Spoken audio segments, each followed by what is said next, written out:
వేములవాడ శ్రీ అయ్యప్ప స్వామివారి ఆలయంలో వసంత పంచమి వేడుకలు ఘనంగా నిర్వహించారు. శ్రీ సరస్వతి అమ్మవారికి పూజలు నిర్వహించారు భక్తులు. వసంత పంచమి పర్వదినాన్ని పురస్కరించుకుని వేములవాడలో పలు ఆలయాల్లో ప్రత్యేక పూజా కార్యక్రమాలు నిర్వహించారు. ఈ సందర్భంగా పట్టణంలోని శ్రీ అయ్యప్ప స్వామివారి ఆలయంలో గల సరస్వతీదేవి అమ్మవారికి అర్చకులు విశిష్ట పూజాది కార్యక్రమాలను చేపట్టారు. భక్తులు అమ్మవారిని దర్శించుకుని అన్నప్రసన, కుంకుమ పూజ, అభిషేకాలు చేసి అమ్మవారి సేవలో తరించారు. అనంతరం చిన్నారులకు అక్షరాభ్యాస కార్యక్రమాన్ని చేశారు. ఈ కార్యక్రమంలో అధిక సంఖ్యలో భక్తులు పాల్గొన్నారు.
वीणापाण्डेन विद्महे सर्वसिद्धेन धीमहि तन्नः सरस्वती प्रचोदयात् मंत्रपुष्पं समर्पयामि पुष्पपुरस्कारान् समर्पयामि వేములవాడ పట్టణ వాసులందరికీ కూడా వసంత పంచమి శుభాకాంక్షలు తెలుపుతూ ఈరోజు అయ్యప్ప స్వామి ఆవరణం గల సంతోషీమాత, మహాలక్ష్మి, సరస్వతీమాత ఆలయంలో ప్రత్యేక వసంత పంచమి పురస్కరించుకొని ప్రత్యేకంగా అక్షరాభ్యాసము మరియు కుంకుమార్చన పూజలు జరపబడినాయి.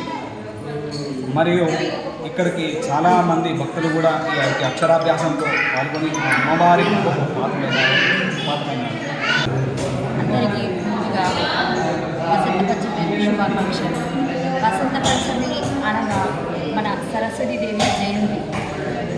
ఈ రోజు ప్రాముఖ్యత ఏంటంటే పిల్లలకు అక్షరాభ్యాసం, అలానే మంచి ముహూర్తాలు, పెళ్ళైన కార్యక్రమాలైన చాలా జరుగుతాయి.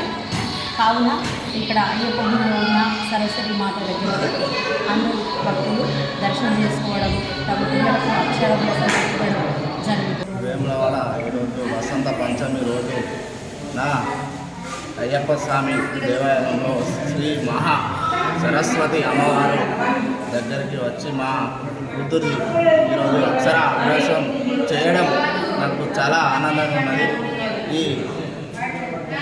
ఈ అయ్యప్ప స్వామి చైర్మన్ కొండదేవ గారికి నా అమూల్యమైన ధన్యవాదాలు.